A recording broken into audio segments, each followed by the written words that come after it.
Yeah. Looks like they back for a fifth season, man. Who that? Sports Roundtable. Who? SRT Crew. Whoa. SRT. They got that realness flowing in their DNA. Damn you lame if you ain't tuned to SRT today. HO got that payload when he say so. What you betting on? Don't get mad at me on fantasy. Break up Kyrie, LeBron. I be smooth as sports superhero Hancock in the mix. Deal with roll tide forever. Real talk, you know who he gon' pick. See where I be with SRT behind the glass. That G-Money. They with a strong. I never lose. 6-man elite. That's J Smooth. All you other sports radio shows is fake news. Believe that. Turn up your radios, cause it's time for SRT Radio. Yeah. What up? It's the Sports Roundtable, and we're live from our virtual studios overlooking the digital world. I am your humble host, HO from Bankhead, as you can see. And I got my main man with me tonight. Hope he ain't mad at me. And I got in the building. Hope he's feeling better. Coach is in the building. Coach, what's happening, bro? HO from Bankhead. I'm sorry, Ho from Bankhead. HO from Bankhead. What's going on, brother? All is well. All is well. Got a lot to talk about. And DJ Metcalf finds a new home. How about that? And of course, I got to bring my main man. My other guy is in the building with me, Mr. Asa from DNA Sports. What's going on, bro? Hey, what's going on, everybody? How's everything going? All is well. I see that we in the chat already. What's up, G? Gigi is in the building. She said, "What's up, fam?" There we go. Yes, sir. Gigi is in the building. Yes, sir. I guess Coach want me to add. You want me to get rid of the other one, Coach? No. Yeah, you got to get rid of one of them. Okay. I'm trying to get it organized. Okay. All right, there we go. Hey, there you go. Asa. Yeah. What's going on, Coach? How you doing? Glad to see you back after last week. I know, right? Hey, man. Join the club. Happens to the best of us. There's only one national champion, and that's the Duke Blue Devils. Not yet, Coach, but I appreciate your enthusiasm, but not yet. We Oh, no, the sarcasm will flow tonight. I can tell you that. we'll surpass the grade, y'all. How about that? we done got the extra hour in coaching real form, huh? Yes, Yeah. Joke tonight. Yes, I think that DK Metcalf got him stirred up. Yeah. They finally seen some talent there in the Pennsylvania area. It's been a while. Yeah. So he finally got him a wide receiver one who's not gonna complain. Finding some talent. Wait a minute. Hold on now. Yeah. Oh, okay. Now I'm warning y'all from right now. Listen, Coach. Cheap shots will not be allowed tonight. It's not a cheap shot. When's the last time y'all had this much since AB? When have y'all had this much wide receiver talent? The NCAA tournament gonna be a good one, ain't it?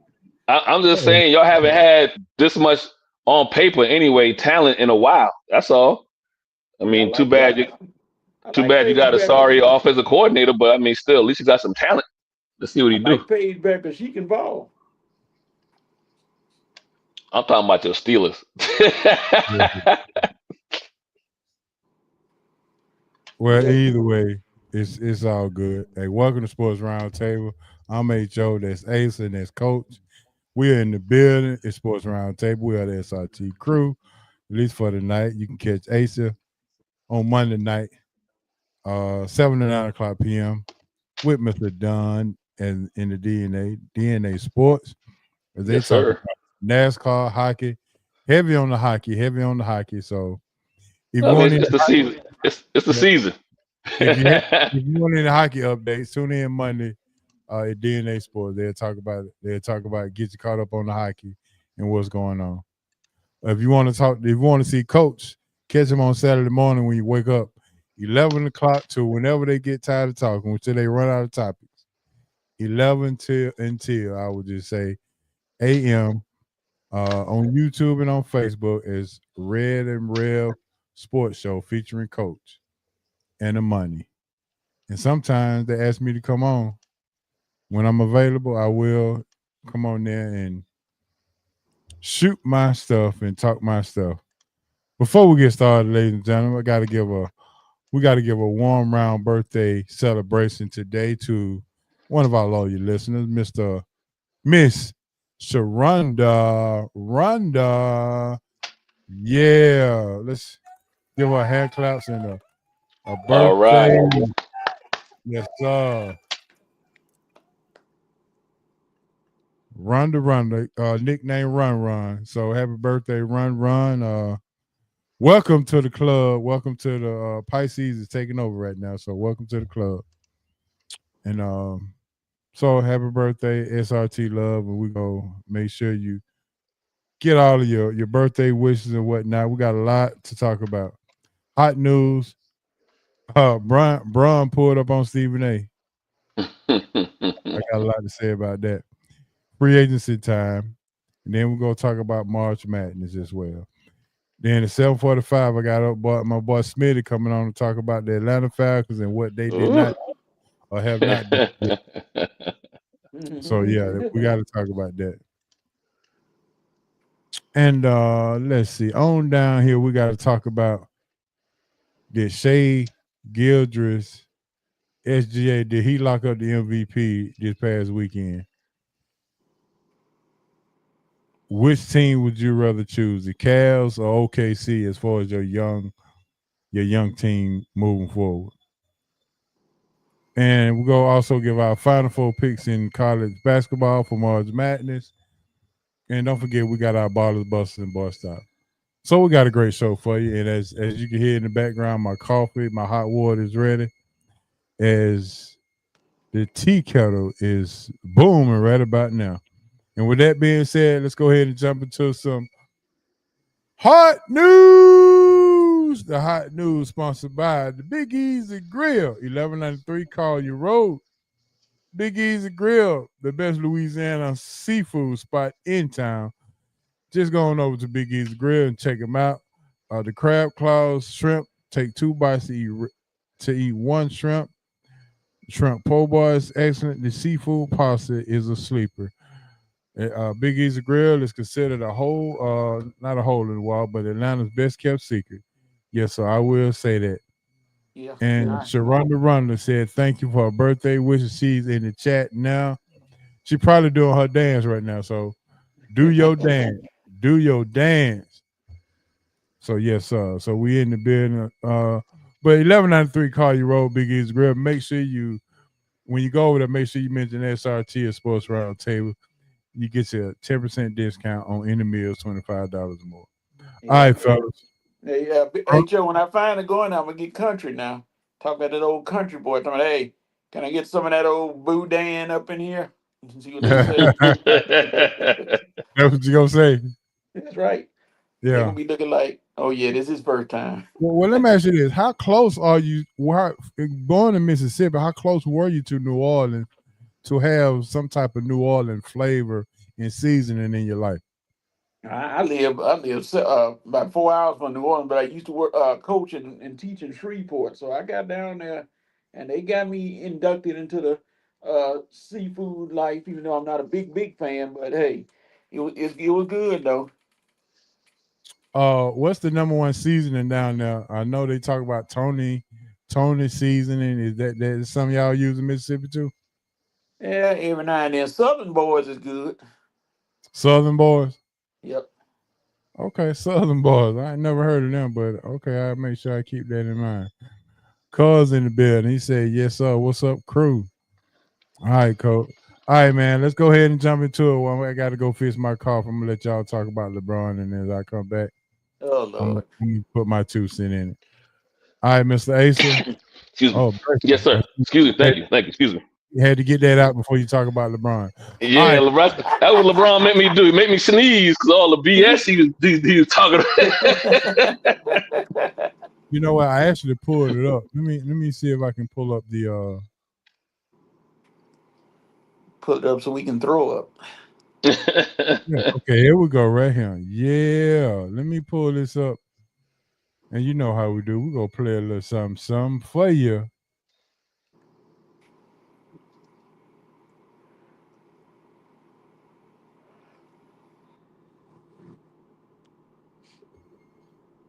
All right, before we, okay, here we go. Yeah, we're gonna play a little something for you. We ain't gonna leave you hanging. Okay, here we go. Share your screen.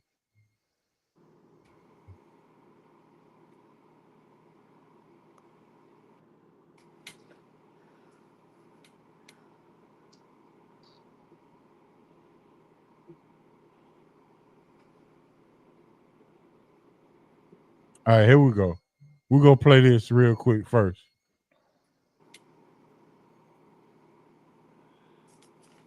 For that situation. I thought it was weak. I thought it was some bullshit.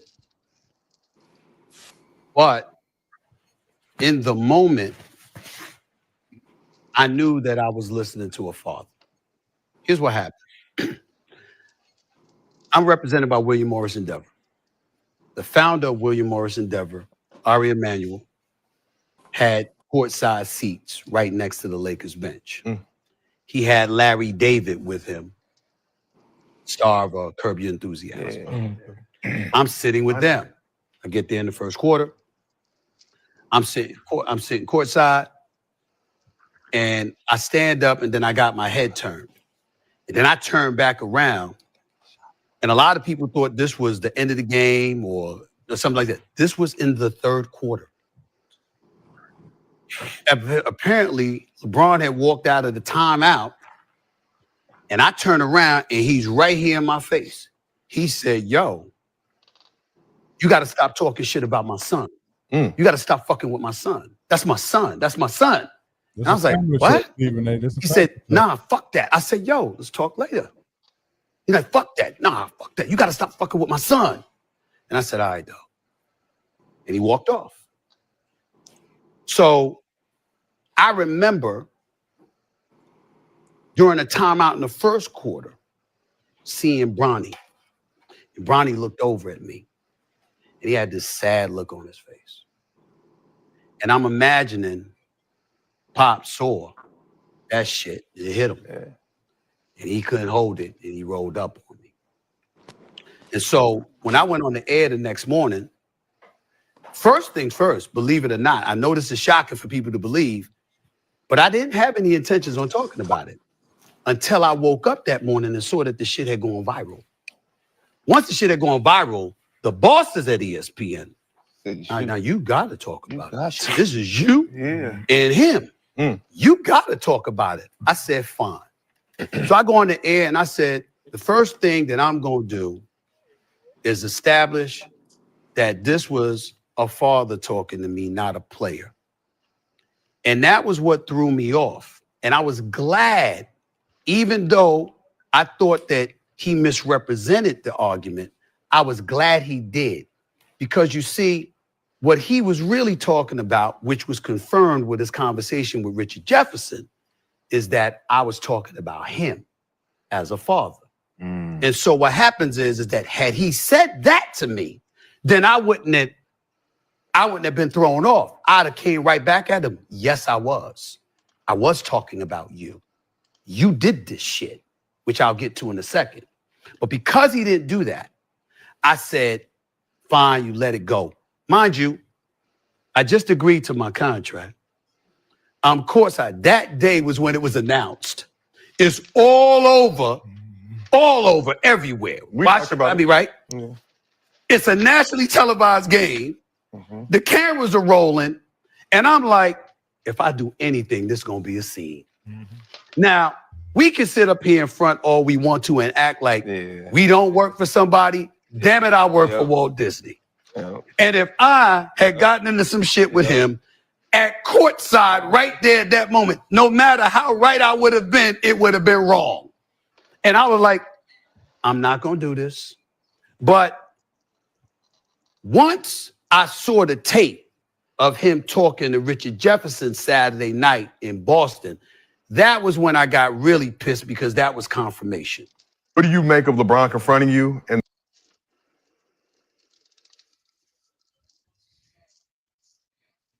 All right, there you have it. There you have it. Oh, coach jumped back off. There we go.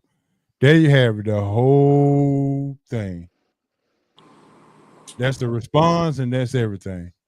So he pulled up on him, and that's it. And when you sneeze, Asa, birthday girl she said, "Bless you." Thank you. Yeah. All right, so Asa, I'm gonna let you go ahead and start first. I know you probably have a lot to say about this situation. I really, be honest, I really don't. I think I do and I don't. I think you can't have it both ways if you're LeBron James. You can't have it. You can't have your cake and eat it too. Is what it all boils down to. So you can't be the biggest. You can't be the biggest. You can't want to be and push yourself as the biggest brand, and then when shots get taken at you, you then want to be like, oh, why are shots getting taken at me? So I got a question for you, Coach and HO, and it's real simple. The person in question is his son, so I have no problem with him protecting his family.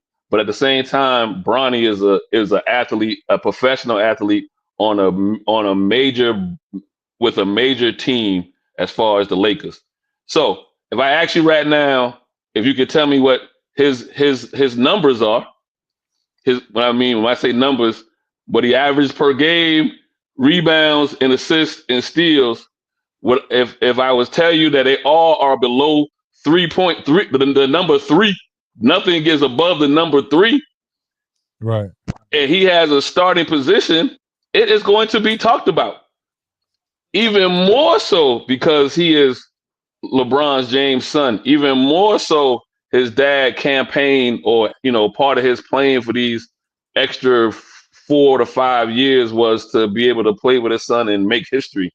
All these things that he pushed for and he accomplished. I'm not taking that away from the James family, but your son can't be out there averaging the number less than 3, and he thinks that nobody's going to say anything about it. I just don't see how that works. And as long as the commentary is nothing personal, it's not like, the Skip Bayless type where, he's to a degree when Skip Bayless sometimes will be making somebody's last name, the Westbrook type scenario. As long as he ain't doing that, as long as the commentary doesn't get beyond his son is sorry right now, you know what I mean? Or maybe not worthy of the position. As long as the commentary doesn't go beyond that, then I don't see where LeBron should be should be fussing. I feel like his fussing is probably more so for him to go home and sleep in his bed at night. I feel like it might be Mama James making him go out there and say something, because on paper your son deserves all the bullets. Oh, okay. I agree. All right, Coach, what you got? I know y'all probably talked about this Saturday. I'm sure y'all did, but talk about it again. LeBron James, shut up. I'm gonna go and get my coffee. Go ahead, Coach. Yeah, go and get your coffee, because this could take a minute. I'm just trying to figure out, when this was said by Stephen A. about LeBron James' son Bronny, where were you then, LeBron? Where were you I say a couple of days? You should have addressed this, but no, you let it ride. Then you see a game, Knicks and Lakers. That's one of the biggest games of the year, and all of a sudden, just as you scan to the crowd, you look up and boom, there's Stephen A. There are TV cameras everywhere. There's a crowd. You should have talked to Larry David, and he should have told you what he does on his show. Curb your enthusiasm. Simple as that. He should have just looked at you and said, "No, this ain't the time." Stephen A. Well, even told you this ain't the time. Well, in well, so many words. What's that? Well, that's I know, coach. I mean, to that point, that's why I feel like it's calculated, right? He knows what games. I won't say he knows exactly, but a lot of people know who's going to be at what games at what time. As far as individuals, in that circle, and there's probably no doubt that he got word that Stephen A. was going to be there that day. That's why it's again, I feel like it's calculated. But to your point, when the things were going down or whatever was being said that he took offense to, I mean, there's a lot of ways that he could have addressed it without having to address it in person, or address it, and then if there was some more banter back and forth, then you may address it in person. But again, like I said, now Bronny's NBA stats and his G League stats are totally different. I want Very to much say so. I want to say his G League stacks are, he's averaging 15 plus and things of that nature, whatever. So, he is showing growth in the G League, but that's not what people are shooting the shots at Yeah. Bronny. They're shooting that shots at his NBA and, his back and forth being called up, from the G League to the NBA. It's not adding up. I'll give you an example. We would make fun. You remember the man, I can't think of his name. The twins that the twin centers. One played here in Atlanta, and the other one played for the Nets in New Jersey before they went to Brooklyn. And Lopez. no, not the Lopez, not the Lopez. These are brothers.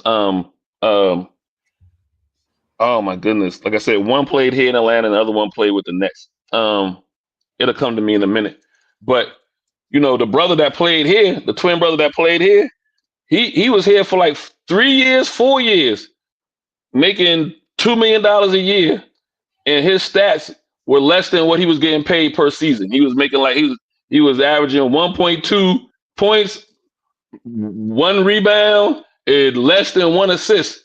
And our jokes on him was like he's the first one out the locker room because he ain't broke a sweat. You know what I mean? It's like when it come time to address the media, if they were asking him to address the media, he'd be the first one out because he hadn't broken a sweat based on his numbers. So it ain't nothing. It's not. It's appropriate for Collins. The Collins boys is the name, coach. The Collins twins. Oh, I know you're talking about now. Yeah, Jaron and yeah. So you remember him here in Atlanta? That joker probably yeah. the 5 years here in Atlanta. I can almost guarantee you his averages was less than 5 points for his 5 years here. So, but he was making $2 million a year. Thank the Lord you 6'10", 6'11", 7 feet. 'Cause that's the only reason why he was here, because he was big enough, because his stats did not equate for him to be on anybody roster in the NBA for that period of time. It is no different with Bronny. You just happen to, your dad happens to be LeBron James. And so he is going to even get more bullets because of the statue of his father. Really, whether it's right or wrong, that is the case. And so LeBron has to have much thicker skin than what he's shown. And again, like I said, as long as the commentary is not anything demeaning, it is fair game in this thing called sports media and, no pun intended, sports roundtable. You know what I mean? There's no hold bars. Yeah. You got a position and you ain't averaging but 1 point, you're going to get talked about, period. Yeah, for sure. And that's All right. it's just a matter of him picking that outlet to pull that punch at that time. And the question I got to, if I met LeBron, he's 6'8", 270. I'm 6'2". I'm about, well, we ain't gonna talk about a big man, but if I saw him, I'd say, LeBron, when are you gonna talk to Charles Barkley? When are you gonna talk to Shaq? When are you gonna talk to Gilbert Arenas? Those guys said something about Bronny. You're not stepping to them. Now come on now, fair is fair. Be for real. All right, let's take the people. Let's take the SRT listener down this road, and this is just me. This is me. Matter of fact, I think I'm gonna make a video about this now. First of all, LeBron James had a target on his back. If he had a son, you can best believe he's gonna have a target on his back. So, with that being said, the expectations are going to be probably unfair. But LeBron, you cannot openly say that your kid is better than half the NBA and then expect nobody to call you out Remember that. or not to remember that. Exactly. And then you got to understand that Bronny is 20 years old now. So, why are you trying to take up for LeBron James? So my point is both of these guys are at fault. LeBron is at fault because you, like Asa said, you can't have your cake and eat it too. You can't put these comments out there and hope folks forget about what you said about disrespecting the NBA because Bronny is better than half the guys in the NBA. Well, Asa got the numbers, and no, he's not. All jokes aside, I think all three of us can average what Bronny's averaging in the NBA. Yeah, I'm just now. That's not to say that I agree with Stephen A. Smith, because as many of you know, if he's ever in Atlanta, please call me. Because we still got something to talk about. But I will say this in defense of LeBron, and this is why I'm blaming both. But Stephen A. Smith is not what you said. It's not what the point is. It's the energy that you're saying it with and the hooping and hollering that you tend to do at times. So once the hooping and hollering starts, people just check out. People just check out and they don't hear the rest of what you're trying to say. So it is every right for LeBron to take it how he wanted to take it, because if you tone your hooping and hollering down, then maybe folks can hear what you had to say and won't misunderstand what you're trying to say and get your point across. So both of them guys to me are at fault. And I wouldn't be surprised if this was to get clickbait, just to tone down the haterism that's coming at Bronny James, and to tone down that somebody finally stepped to Stephen A. Smith when probably, and you know that Kyrie's father stepped to him as well a long time ago, and they actually had dinner and worked that out. That's why he has nothing bad to say about Kyrie anymore, and that's why I was pissed off at him anyway. But either way, they were both wrong. As grown men, you got to be able to sit down and let's have a conversation, and let's do it the right way. Well, but LeBron's been passive aggressive his whole career. So, whether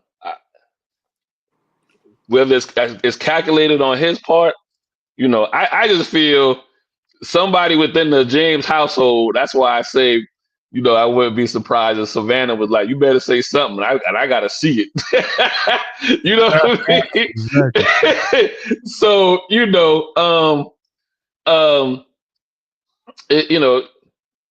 anyway, get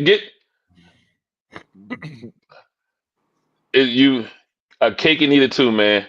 Hey, it is. I will also say this about LeBron, and the old saying from the Batman: you can be a hero, but you hang around long enough, you turn into the villain.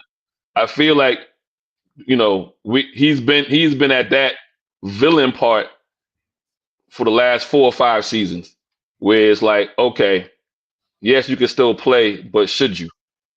And hey, at the end of the day, get that money. You know what I mean? Do what you do.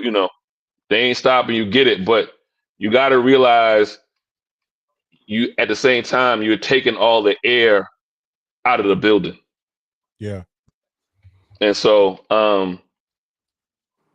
like I said, you go from hero to villain at some point, and I feel like no matter what LeBron does now, he's going to get the backlash because people are pretty much tired of him. Well, let's remind everybody of this. Do y'all remember this game in Cleveland when LeBron was playing with Cleveland the first time, and there was a scuffle at the under the goal, and his mother was standing there, and his mother got in the face with one of the players. Yeah. LeBron came. Now his mom came to his defense, but LeBron went over to his mom and told her. I mean, I cut know it out. on the show, but told her Cut it basically, out. and I got this. Mm-hmm. Yeah, which is why I told him, shut up. That's why I tell him the same thing. You be quiet. So now, how is you able to do what your mother did, but you tell her to sit down and chill, but you get to be Papa Bear and do all that?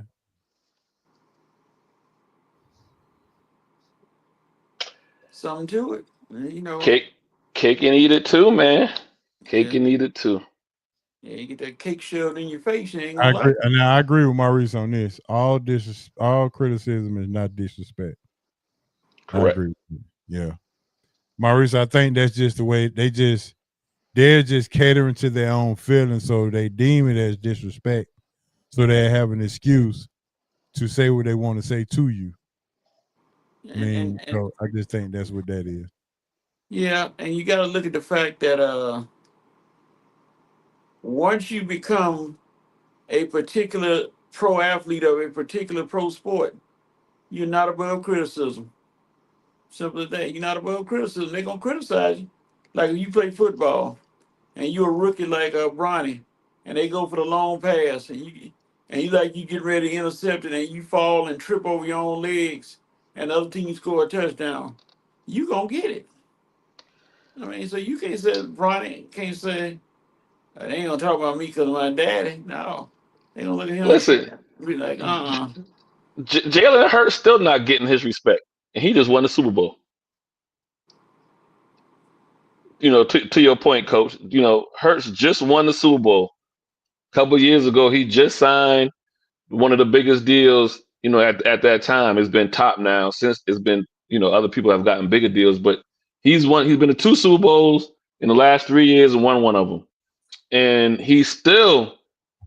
people still finding stuff to criticize him about. So to your point, how much more you think, Bronny won't get it, and especially if he's not performing at I'm not saying his dad's level, but he's not performing at your average NBA guy. So for him coming off the bench, things of that nature, people are looking at, 5 to 10 points a game, or at least have some flashes of, okay, yeah, we see it. We haven't seen it in the NBA. Now he's showing some flashes in the G League, but don't nobody watch. When I say don't know, the average person doesn't watch the G League. The average consumer of professional sports or basketball obviously is going to be the NBA. And then people will watch where we at now toward the end of the season and start consuming college basketball for March Madness. So when they do get a chance to see him, or the chances that we have seen of Bronny, it hasn't been good. Mm-hmm. Hey, to call it what it is. He averaging 6, 16 in the G League and averaging less than my bank account in the pros. I mean, call it what it is. I say, that's reality. It's yeah, reality, son. yep. So again, now, do we all agree that that LeBron put his son in a unwinnable situation? Yes, sir. Yeah. Yes, he did. Yeah. Look, you remember Jordan's boys played for like a half an hour at the University of Illinois. Yeah. A half an hour. People tuned in to try to see them play and realized them jokers was garbage. And I don't think old boy came back to the court anymore. So and Jordan, I don't think correct me if I'm wrong. correct me if I'm wrong. I don't think Jordan put nowhere near the pressure that LeBron put on his two sons. But because the last name was Jordan, and he was going to play college ball, everybody was looking to see something from him. Yeah. I think one of them ended up at UCF as well. I think he had more playing time at UCF than Illinois. So, hey, and this goes across sports, any real life work or whatever. Hey, Denzel Washington is a great actor. If I see Denzel Washington's son, I feel like he ain't somewhere anywhere near the realm of his father, it's going to get talked about. You get what I'm saying? Like, it's going to be like, man, well, he ain't his dad.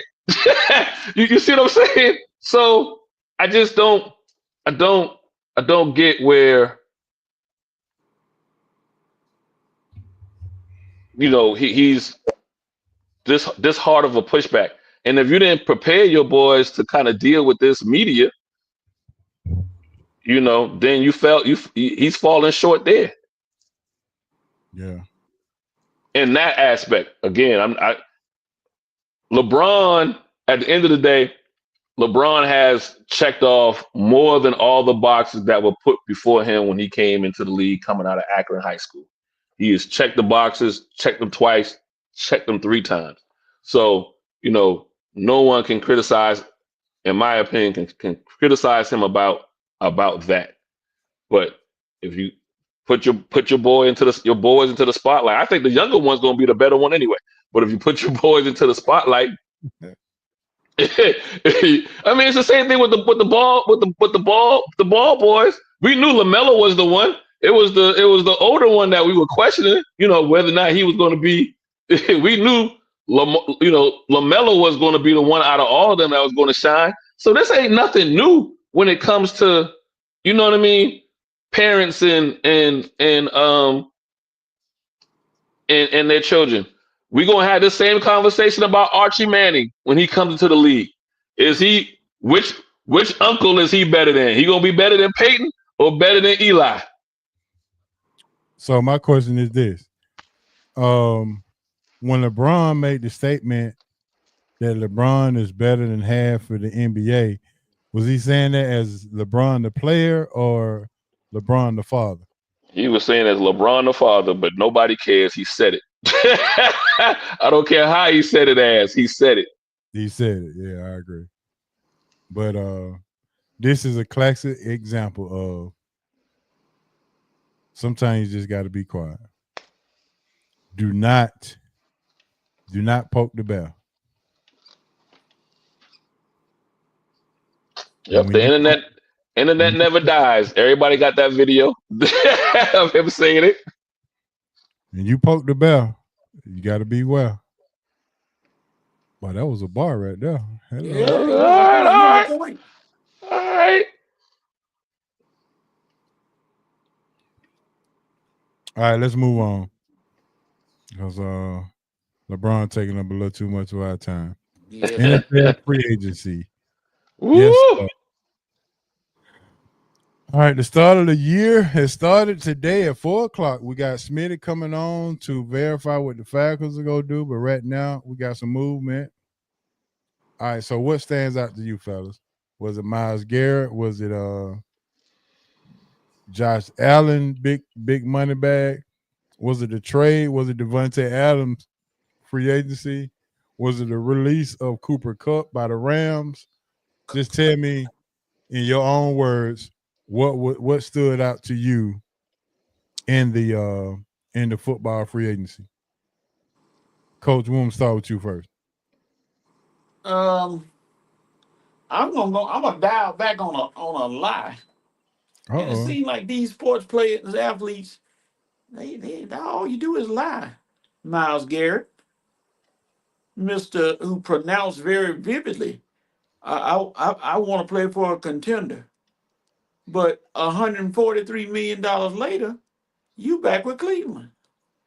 And Cleveland is about as much a contender as I am in the National Pickleball Championship. So, I mean, come on now. Let's be honest, Miles Garrett. You done told America a lot. I mean, ain't like they should be mad at you because you got your money. But why you have to go through all that? Coach called him a lie. Okay, Coach. I mean, why go through all that, telling all that fib? Yeah, I use fib. I'm going white on y'all. Saying all that stuff and saying that, and then you flip back to the team you talking about. I want to be on a contender, but they not a contender. Cleveland ain't going nowhere.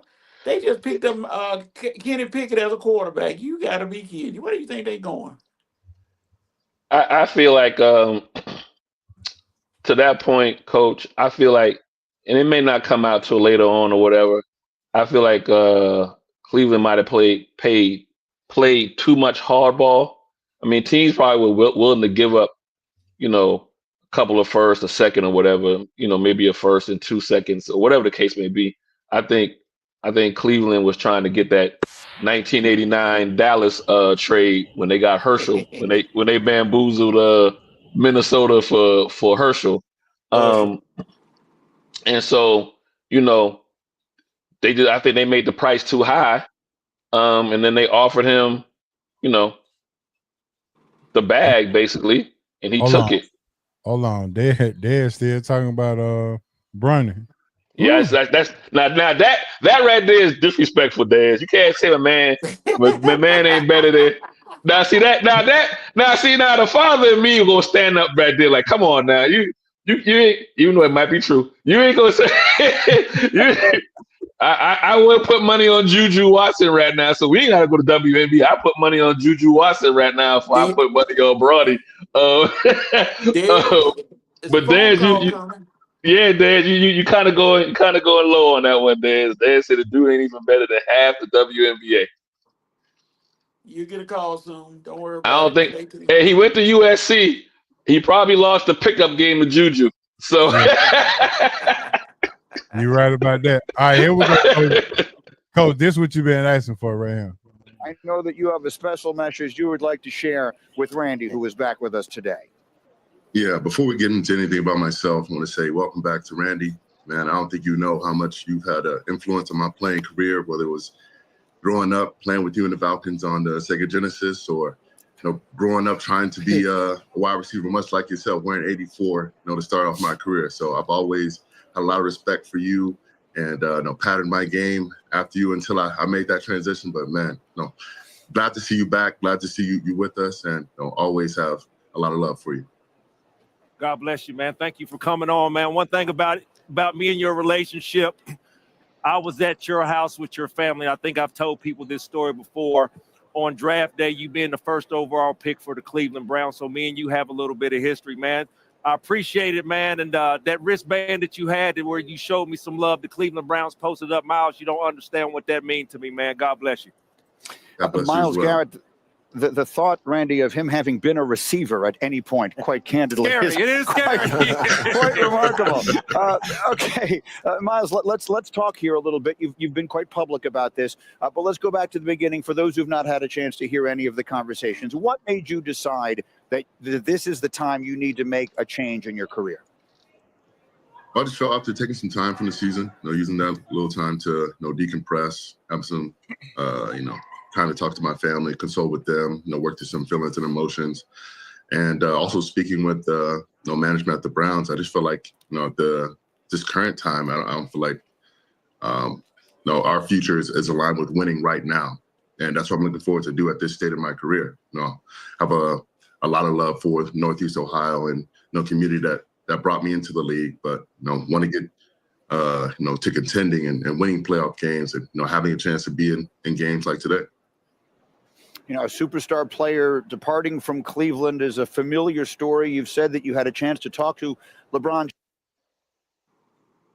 You have got to be kidding me. All right, so you asked for it, so I gave it to you. Oh, boy, last time I saw something like that, Columbus was talking to the Indians. Tell them, we got y'all. We got y'all. We got y'all. Don't worry about it. Man, I tell you. Miles Garrett, I ain't going to even give my boy a stop. Hey, I so ain't even listen. give it to you. So does this mean that is the example of money talks? That's definitely money talk. And every time, and I'm gonna call you out, Miles Garrett. Every time you play Pittsburgh, it's gonna be like Michael Jackson's song. Gonna be blood on the dance floor, baby. Cause we're gonna tear you up. You either Mr. I think like Cleveland, Ohio needs this and deserves a championship, blah blah. But shut up, you too. I was gonna give him the boy stop. I don't even waste my time and dignify him with that. Come on, Miles. You're a great ball player. You don't need to go through all that. Uh, All right. So I Maurice just want to said play for a contender. the owner wouldn't meet with Garrett and negotiate, so Garrett pulled the major ace in the hole. Okay, well, That's true. well, yeah. Well, 160 million the contract with 123 guaranteed, and 88 million he gets today when he signs the contract. 88 million signing bonus. They ain't never winning a Super Bowl. If I'm a Cleveland Browns fan, if I'm a Cleveland Browns fan, and if I'm a Buffalo Bills fan, I am pissed to high heaven. Oh, that's strong now. Because on the Cleveland side, I mean, all your money is wrapped up in one guy. And we talked about it on Monday. You know, we all here can name 5 teams that truly their defense carried them to a Super Bowl. 2000 Ravens, um, when was Pittsburgh when they last Super Bowl? What was that? 2008. That team, I mean, um, 6. I'm sorry. 6, the Seattle Seahawks with the Legion of Boom, and the Denver Broncos with that defense with broke neck Peyton Manning. Those are the last 4. Those are the last 4 teams in the last say 20 years that they defense carried them to a Super Bowl. All right, Okay. well, hold that thought. Hold that thought, because we got somebody coming on right now that's gonna clear everything up. Who I had to call when it came back. He said he'd be back in 2 weeks. So it's been 2 weeks, and I got to bring him on. Let's talk Falcons. Let's talk NFL. Let's talk Falcons report with my main man, Smitty Smith. Smith. What's up, fellas? What's happening? Nothing much. I just played a video of Myles Garrett lying to the public about how. Oh yeah, I saw that crap. Yeah, so is that an example that money talk? Oh, most definitely. Honestly, I knew he wasn't going nowhere. Cause they weren't going to trade him. I probably heard teams offer 2 to 3 first-round picks, and you mean to tell me they still didn't even think about a trade? Yeah, they know without Myles Garrett, they back down to the ground zero. And honestly, with Deshaun Watson's contract and Myles Garrett contract, they're gonna be cash strapped for the next 3-4 years. Yeah, and they signed Kenny Pickett. Coach was laughing. Was laughing at that. Coach had a ball laughing at that. That had to be one of the worst draft picks in the first round of NFL history. Yeah. All right, Smitty. All right, it is. You told me you coming back in 2 weeks, and it's been 2 weeks. Hey man, where my boy at? Where my boy Hancock at? Man, he said he had work and couldn't get out of work, but he hadn't sent no messages today to you because he knew you was coming on. But I watching. Trust me, he watching. Yeah, trust me, he watching. Yes, sir. So my first question is this: with all of the moves that have been made, why are the Falcons, even though they signed little minor signs, I think Leonard Floyd and a linebacker here and there, but why is it that it always seems as if the better teams or the teams that contend for championships seems to make moves in the way that we would like to make them, a la Kansas City, a la Philadelphia, a la the Commanders. Why are we sitting back on our heels? Or are we waiting to surprise everybody that we're gonna sign Cooper Kupp sometime this week? Are we waiting? That wouldn't be no surprise because honestly, he probably gonna be making vet minimum because he's getting money from the Rams anyway. But to answer your question, man, it's simple, and I've said this 1,000 times. When you don't have the proper foundation in order, the proper blueprint to build a team, these are the things that always happens. We knew that signing last year, it was 50-50 that they could go the wrong way, and it did. And they have a lot of money tied up in him. Think about the money they have tied. I think they gave Kurt $65 million last year. So if you think about it, this year is gonna be $40 million. That's two solid players right there. So Kirk Cousins' contract is holding everything up. They reworked Jake Matthews' contract. They're probably going to rework Chris Lindstrom and Jesse Bates' contract, if not extend both of them. So if you think about it, Kirk Cousins is the reason why we're in this predicament. And as we always say, the old folks say, Terry Fontenot shot himself in the foot, and he's not healing too fast from it. So, quick question, Smitty. Aren't we losing a pick, or aren't the Falcons losing a pick because of the comments that Kirk made at the beginning of last season? So we getting hit with some tampering punishment as well. Right, 5th round pick,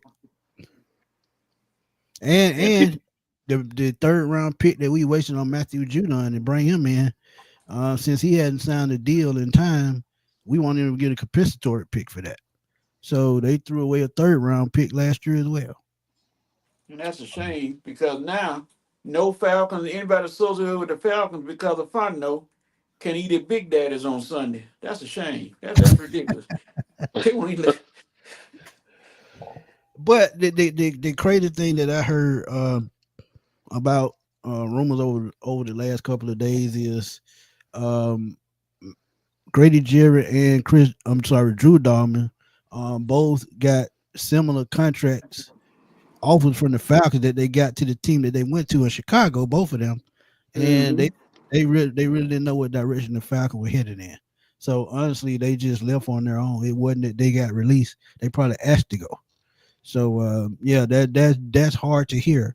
If that is true, that says a lot about the front office. And honestly, in the next 2 to 3 years, we could be back in a rebuild mode if that's the case. That's a shame. Now you predicted that we could lose Grady, and we did. Go ahead and give your thoughts on Grady, what he meant to the Falcons, and your farewell to Grady Jarrett. Hey, he meant a lot to this team, man. He was a locker room guy. He was a leader on the field. He was one of the most consistent players we've had on defense in a while. And honestly, man, I watched his dad play, and he reminds me of his dad the way he plays the game. He plays with anger. He plays with intimidation. But I feel like the last 2 to 3 years, he just hadn't looked like Grady. One, because he hadn't had enough talent around him on that defensive line. 2, he did not really fit the scheme that they switched to in a 3-4. Because if you remember when he was in the Super Bowl, it was a 4-3 defense, and he had Brady on the ground 3 times. And I don't understand why they didn't capitalize on that. Smitty, I don't mean to interrupt you, Smitty, but to me, that's where the Falcons' whole problem started, was after the Super Bowl. Not so much, I mean, granted, losing it, but I'm talking about the decisions that they did not make after the Super Bowl has been ongoing ever since then. But it really started before that, Asa. If you think about it, if Roddy White is on that Super Bowl team, you know he fell out with Kyle Shanahan. Roddy White is the Atlanta Falcon legend. The front office should have stood up behind him against Shanahan. They should have found a way to work that out and resolve that. And he's retired. Well, he retired a Falcon, but he plays in that Super Bowl with Julio and these other guys. Patriots wouldn't have been able to touch us, man. But see, it's just simple mistakes like that by the front office, not knowing, how to stand ground. And as I told H.O., and he thought, I understood what he was saying, But I feel like that second year after the Super Bowl, when we made it to Philadelphia and lost the division round, Oh yeah. that should have been Matt Ryan's swan song.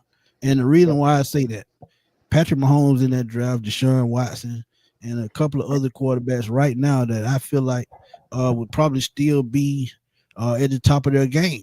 And I just, it's no shot at Matt Ryan, but I feel like that Super Bowl and that divisional game that they lost, they reached their ceiling. So it's time to start looking in another direction. Bring in someone else that can get Julio the football. Bring in a Bijan Robinson type running back. Bring in another receiver to help Roddy and Julio if they kept Roddy. So it's just simple mistakes that they've made, and also with contracts. You look at that era as well when you talk about Matt Ryan, Julio Jones, Deion Jones, just bad contracts all the way across the board. Because when he signed that contract at 3 years, $66 million, we all knew at that point his hamstring was turkey bacon. So it's just simple mistakes with contracts, and it's same thing biting us in the butt right now. Contracts. So until they learn how to get that under control and figure out how to build a team, it's going to be the same thing over and over again. All right, let's talk about Drew Dalman losing him. How much did that hurt? Does that means that we could possibly look for another center here in the future in this draft, or are we looking in free agency for a center? I think it's going to be a little bit of both. But honestly, I think Ryan Uziel will return. He played in Drew Dalman's absence last year, played pretty well. And he's going to be a third, or really a tenth of the price of what Dalman is going to make in Chicago. So you have a veteran in Uziel. You probably can go out and get a rookie. And I'm looking at Jared Wilson from Georgia. I think he's the perfect fit if he lasts into the fourth round, or if you use that second round pick and trade back and get extra picks. I feel like Jared Wilson can come in and compete for the starting job right away. But Drew Dalman is a big loss because we saw him grow from the ground up in that battle with Matt Hennessy for that spot for 2 years. And once he finally got that spot, he held on to it. And now he's gotten paid. So it's a loss that I think they need that anchor on the offensive line. But at the same time, do you really want to pay a center $14 to $15 million? I don't see myself doing that. All right, so let's address this Cooper Kupp possibility. Former OC Zach Robinson had him in the offense when he was there. Raheem Morris is very familiar with Cooper Kupp as well. Right. So from 1 to 10, how possible is a Cooper Kupp, and is he your number one, number two, or what would he be if we're able to pull this off? I give it a chance of it happening probably about a 5. So I say 50-50 that it could and couldn't happen.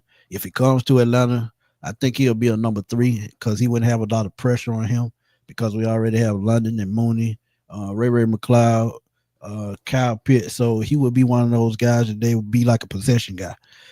Third and short, third and medium, a good run out to the catch guy to control the middle of the field. But I would give a 50-50 chance of it happening because, as I've said, he's going to get money back from the Rams, so he can sign a vet minimum to go to any team that he wants. And honestly, I could see him on a contender such as a Buffalo. I could see him in Kansas City because they need receivers as well. But being able to play up under Zach Robinson could help the situation, but I don't see him coming to Atlanta, really. It could be 50-50, but I really don't see it. All right. What about let's talk about Jake Matthews and his contract and what he did this past week. How did that help Atlanta, and what does that do for Jake Matthews? I think signing him to an extension was the right thing to do because you got to keep your bread and butter intact. If you know the Atlanta Falcons the last 3 to 4 years, running the football has been their bread and butter. So you got to stick to that. Jake Matthews was a must to re-sign. Caleb McGarry, I think he's going to stick around. So they're going to keep most of their line together except for the center position. But the good thing about it, whatever center they bring in, he has Lindstrom on one side, Bergeron on the other side.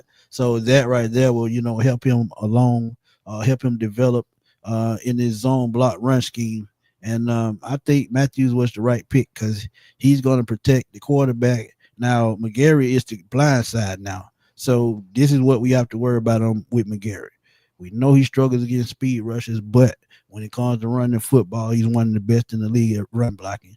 So they'll continue to do what they do, put Warner on that side to help him on pass downs. And I just think it was a solid move to keep Jake Matthews around at least 2 more years, and he's probably going to retire, Falcon. So somebody asked me when the extension came out, they text me immediately. So does that mean that Matthews gonna move to the right side to protect Michael Penix? And I said, well, nope, he's still going to stay on the left side. Okay. I don't see him moving. Even though he played right tackle in college, I don't see him moving to the right side. He's going to stick to the left side. And like I said, they'll figure it out, McGarry on the other side. And they could bring in a veteran to battle McGarry for that starting spot. So I think that'll just have to play itself out. So in your opinion, which is the most needed at this particular point? A true center leader or a right tackle to protect Michael Penix? I would say a center, because at the end of the day, they the anchor of the offensive line. They're gonna call the players pass blocking and run blocking concepts. They're gonna point out the Mike linebacker. So yeah, it's still center at this point. Like I said, Caleb McGarry can hold his own at right tackle. If he starts to have problems with edge rusher, he'll get help. But that center position, since that's the anchor of the offensive line, in the part of the battery, which I mean with the quarterback, I think that's the most important thing, because if the center and the quarterback are not on the same page and turnovers start to happen, that's a big problem. Are there any veteran centers out on the free agent market right now? Yes. Josh Myers is one, I think, the guy from Green Bay. I think he can come in. He's a veteran in this league. I think he can come in and start right away. Like I said, I would stick with Ryan Nuzell because I already know what I have in the house. He's played in Zach Robinson's offense about, I think, 4 or 5 games. So, yeah, I would stick in the house with Nuzell, bringing a rookie like a Jared Wilson from Georgia, and I would just roll with that. Okay. Because, look, Dwayne Ledford is one of the best offensive line coaches in the league. He's proven that the last 3 to 4 years. They've been top 3 in running the football, top 10 in pass protection. So, yeah, you got a good, strong offensive line coach. So, yeah, you can bring in a rookie and keep who you have. Can we bring the coach with Garrett Wilson?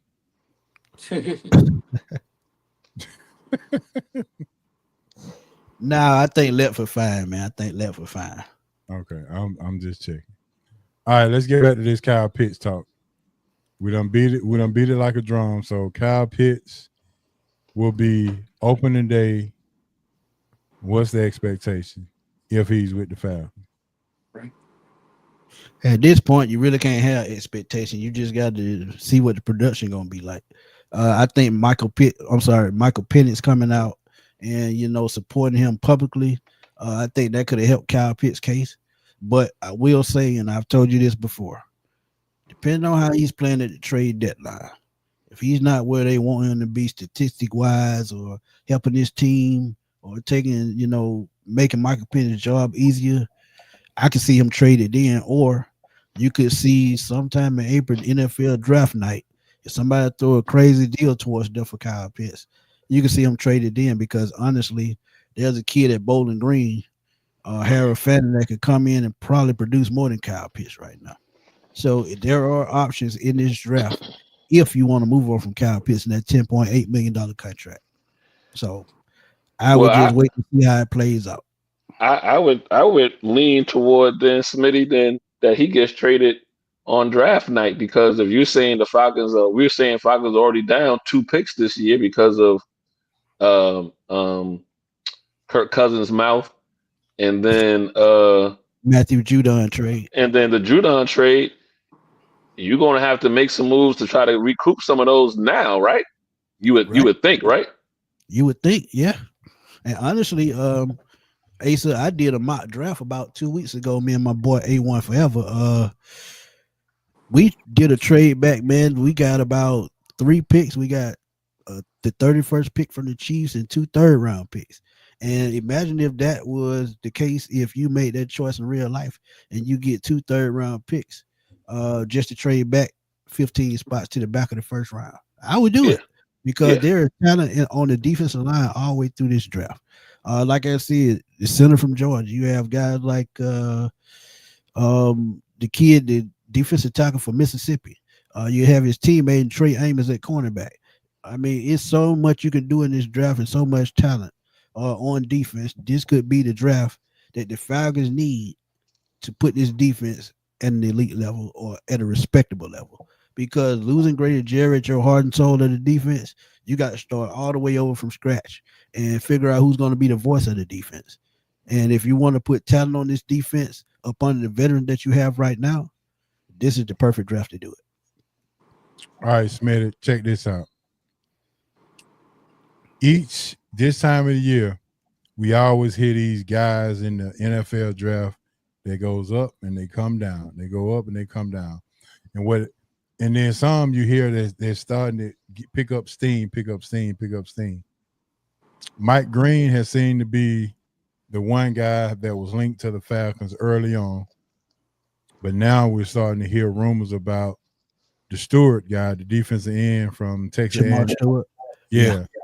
So talk about Shamar Stewart and his possibility of being pick number 15 if they decide to go that way.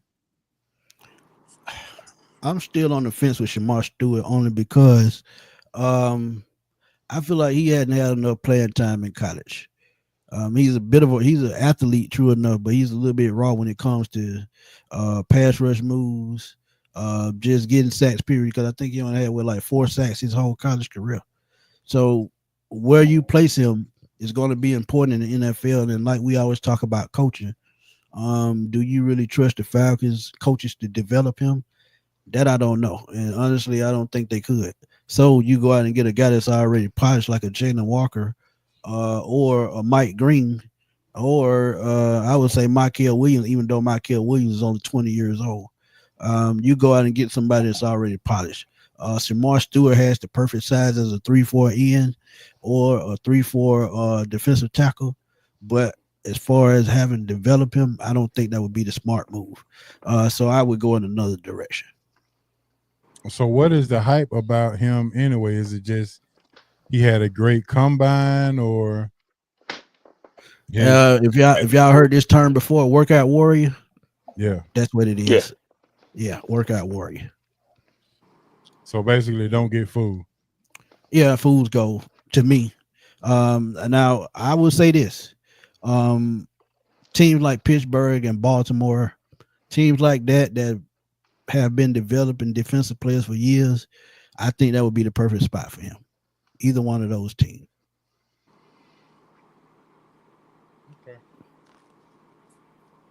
Okay. Any news out of Flower Branch right now of where they could be possibly leaning if they're going to keep the pick, move back? At this point, it was at Georgia Draft Day, Pro Day today. Yeah. Any rumors on if they like, did they like, would they like? Anybody? It's looking positive, and we all know their history of taking Georgia players in the first round. Never done it, and they right down the street. But sending 20 people from personnel up to Athens, that was a positive sign because as I've talked about, Jalen Walker, Michael Williams, both of those guys are top 15 picks. So if this is the year to break out of not picking Georgia players, either one of those guys are fine. And Malachi Starks is another one. So and a lot of people don't talk about safety position, but outside of Jesse Bates, they only have 2 more safeties on the roster. And you got to have somebody playing opposite him. He plays a strong safety. You need a free safety. So you could possibly go get a Malachi Starks. But there's also a kid in South Carolina named Nick Imawari. That to me is a Sean Taylor type talent. He's built like a tank. He plays well in the box, and he has elite cover skills. So safety is a position that you have to look out for come April when that number 15 pick is called. So they could go in any direction: cornerback, edge rusher, safety, linebacker. They can go in any direction. So Yeah. That boy Emma Warrior out of Carolina, that's a oh grown yeah, man. that dude That's a built grown like a tank. man. Oh yeah, Okay. Sean Taylor type, huh? Yeah, Sean he'll Taylor hit you. type. Okay. Well, that might be what we need then. Put him in the box and say, come on with it. Run it if you want to. And we haven't seen a talent like that since Derwin James out with the Chargers in LA. And that's another, if you want a present day comparison, I would put a Derwin James type talent with Ema Yeah, Warrior. that's another good one. So Von Miller been released. Joel Bosa got released but signed. Leonard Floyd got released and we signed him. Why Floyd over Bosa or Von Miller? Are they trying to get into the Georgia rim of things? Is that why they did that? Nah, injuries. If you know Nick Bosa, he's been injured a lot the last 3 years. And Von Miller is just coming off an ACL injury a couple of years ago. And Von Miller is 35 years old. Nick Bosa is about 31, I think. But he's been dealing with shoulder and knee injuries the last couple of years. So I think that played a toll. And we all know injuries are going to be a catalyst when it comes to signing free agents. Okay. Dad said raise the eyebrow when Hey, you say Dez, go look at the film. Go to YouTube, look at the film. Trust me. Mel Blunt, baby, he gonna hunt. I'll give you the perfect game to go look at. Go look at that South Carolina LSU game. LSU game, yeah. The You'll one see they got, exactly what I'm talking the one South Carolina got robbed. Right. That game. And you heard his name several times on Licks. Yeah. Oh yeah. Oh yeah. all right, Staying Smith. there. People want to know if you had a 15 pick, what would you do? Everything, deep draft. everything, Since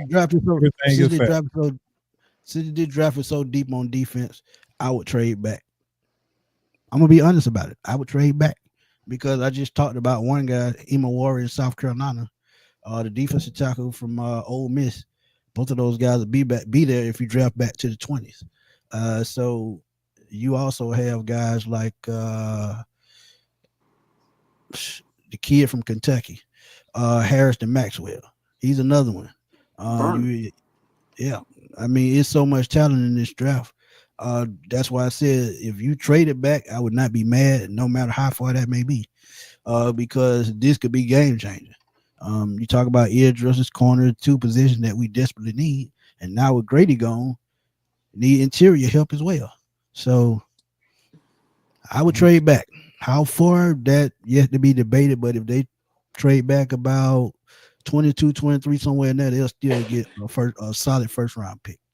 Smitty, if the Falcons do trade back and they pick up an offensive player, how fast can the police get there?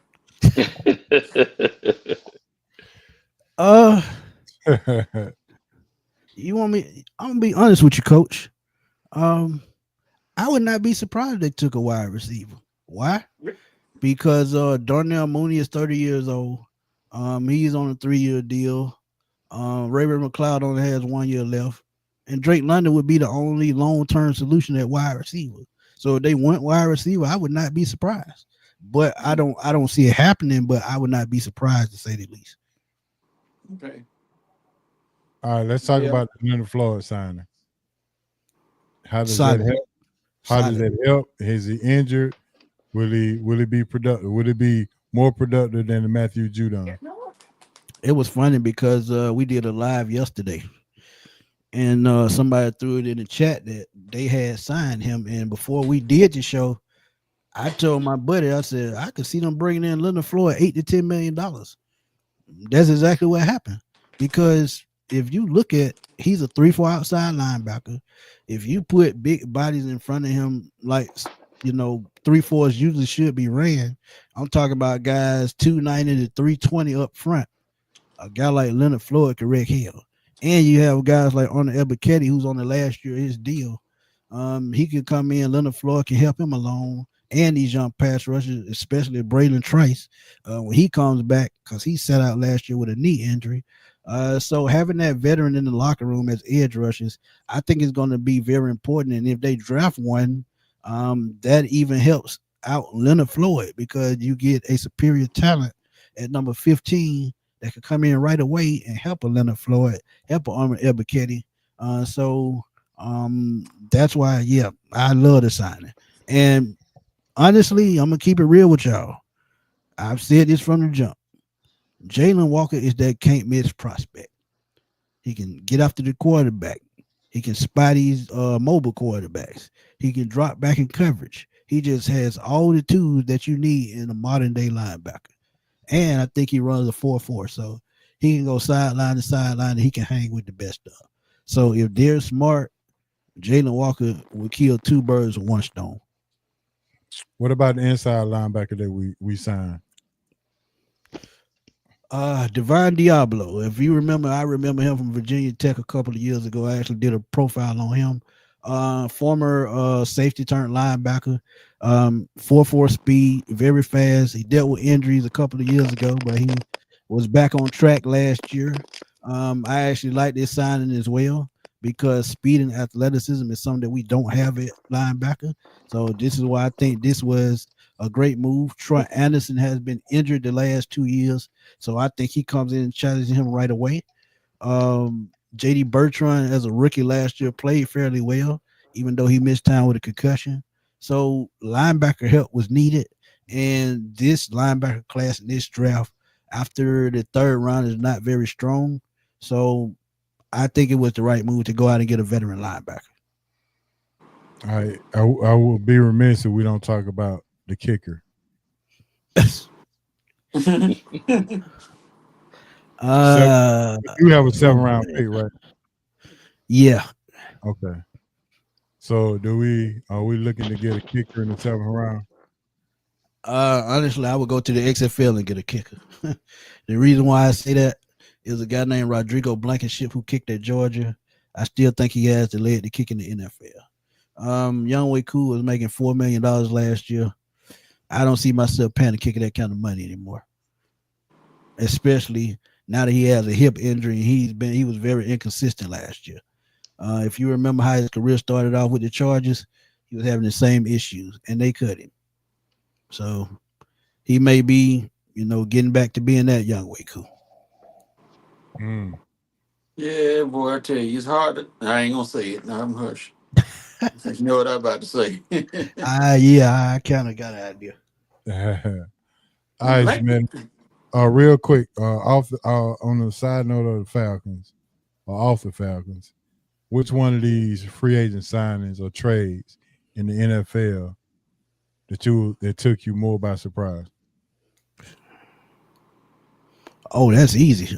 Jonathan Allen from Minnesota, 30 years old, and you still get a $20 million contract. Minnesota been moving this offseason.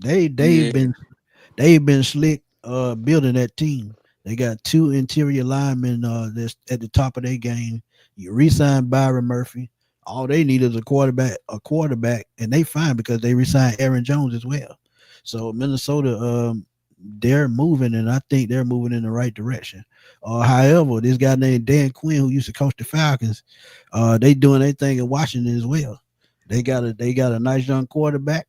They cut ties with Jonathan Allen. They came right back and started signing free agents. So yeah, Washington is going to be one of them teams to watch, because Dan Quinn, we all gave him hell in Atlanta, but we all know it was personnel, not coach. So he gonna make Atlanta look stupid, because I think Washington, they own this up. Have they closed the gap with Philadelphia? Ace is saying no. It depends on how their draft goes. It depends on how that draft goes. If they can get one more playmaker at the receiver position and probably another cornerback, I think they'll give the Eagles a run for their money. So they got Debo and McLaurin, right, along with Crowder. They re-signed Ertz. They re-signed Ertz. They got Brian Robinson. Yeah, they stacked. I think they still missing what they still missing a edge rusher. Yeah, something about to say some on the D line. They still missing that. They still and they lost Jeremy Chin as well in the secondary. Yeah, and so I'm that about to was a say, big loss as well. Oh, you got to find you that tweener, that guy that can come down and stop the run, but can also and play in coverage. So they're missing a couple of things on defense. But listen, man, the Eagles are still head and shoulders above everybody with that young front four and the other thing the Eagles don't get a lot of credit for, or people don't realize, they don't seem to miss in the draft, or they haven't missed in the last 5 or 6 years. So it's like people are like, oh, they lost a couple of defensive linemen because of Super Bowl and going to New England and wherever the other guy went. I'm like, that to me scares me more, because now you're gonna find they're gonna go in the draft and find two more young, hungry D linemen to come in there. and so because they don't miss. They don't miss. And the same thing with the Rams. They don't miss in the draft. And think about what the Eagles got last year. They ended up getting Cooper DeJean in the second round, who was a first round talent. Yeah. And second part of the season, second half of the season, that guy was an animal. So all they have to really go out and I'm gonna just tell you, Malachi Starks could end up in Philadelphia. You see, they cut Darius Slay, they cut James Bradbury, so they need a defensive back. So if they go out to Malachi Starks, I would not be surprised, and they would go up the board just to do that because they have everything they need. They can take those kind of chances. All right, Smith, I got a question in the chat. Absolutely, they should. Will they? I don't know, but they absolutely should. And I would start at 15. One guy that I love is Will Johnson. He didn't do the 40 at the combine because I think he's recovering from an injury. But at the same time, you're talking about a guy with elite ball skills, not scared to take risks, great closing speed, high IQ on the football field. Another one is Jahdae Barron from Texas, a guy that can play corner, he can play safety. He's a versatile guy. He's another guy with high IQ. If you go back and look at those Georgia-Texas games, this dude was jumping in front of routes before the ball was leaving the quarterback hands. So he's elite when it comes to processing. And this is what you need in the NFL. So Jahdae Barron and Will Johnson will be my top 2 picks if they go corner at number 15. All right, good deal. All right, Smith. Anybody else got any more questions? Coach, Asa? No. Smitty, as normal, covered it all, baby. Yep. All right, I'm sorry Hancock didn't send no questions for you, Smitty, but hey, I'll catch up with him soon. All right, man. With that being said, we're gonna let you get back to what you were doing, bro. So appreciate you coming through, man, as always, man. Thanks again, and no problem. Let everybody know where they can find you on Twitter, because I know that's your spot. Yeah, find me on Twitter at FatBoySlim_21. Catch me on the NFC South Roundtable with Panthers, Saints, and Bucks content creators. We had an awesome show last night. Talk free agency. So go check that out. Also, we'll be back on soon on the 95 North Sports Machine to talk Falcons football. Give y'all an update what's been going on in the free agency, what the draft might look like, pro days and all that good stuff.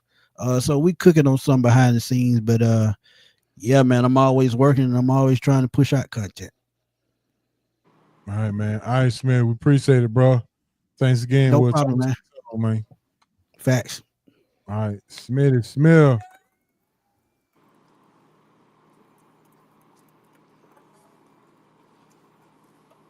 All right, man. Real quick, man. Let's go ahead and jump right on into it. Baller, buses, and bus stop. And then we'll go jump right into our roundtable discussion so we can talk about things we need to talk about. All right, so let's make it quick. Ballers this week. We got them ballers. Put them in the chat. If you got them, let's go. My baller this week.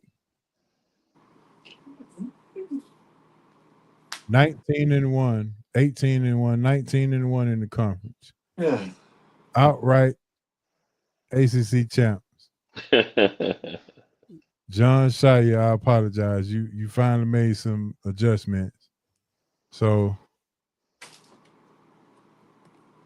the Dukies gets my baller this week for doing what they needed to do to earn the #1 seed in the ACC and the NCAA tournament. Go Blue Devils. All right, Asa, what you got? My baller, I'm gonna go with my baller and my buster gonna be in the same game, but my baller is Tyrese Halliburton. His 4-point play in the Bucks game the other night to win the game, or last night. So made a 3-point shot, hit the free throw, they win. Hmm. So that's my baller. Coach. Thank you, Ace. Appreciate it. Thank you. That was my baller, but that's okay. I can come up with another one. You know Who, that. me? You said you talking to me? Yeah, Yeah. thank you for taking my baller. It's okay. I'll talk about you. It happens to the best of us. You know what I mean? No. That means we on the same. We thinking the same thing. Yep. Baller is gonna be. I just say the middle of the road tournaments, those mid majors, giving us some good basketball and some buzzer beaters and some close games instead of just being blowouts and nobody want to watch. It's been some pretty good games. I'm trying to watch as many as I can because I know I might miss something. I don't want to see it just on SportsCenter. I want to see it when they play. So the mid majors, thank you for giving us some good finals. Appreciate it. Speaking of finals, Gritty Williams, D. Will's nephew, they won the championship in the CAA. All right. Yeah. All right. Yeah. Great. UNC Wilmington Greensboro, I think that's it. Yeah. Yep, that's them. Yeah, and they beat Delaware last night, actually. Wow. So I thought D. Will was gonna come on at least tonight to talk about his nephew. But maybe he's still in DC trying to get back to Bama. But Greedy Williams. Leave him up there. I ain't want to hear him. I ain't want to hear no noise anyway. Yeah,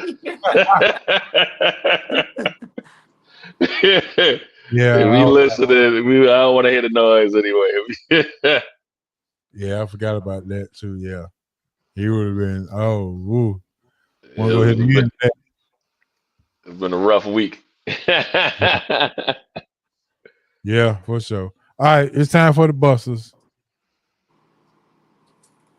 Bust goes out to all the LeBron sexuals who are defending Brandon James by saying that comparing his G League stats to players drafted before him or after him in the NBA.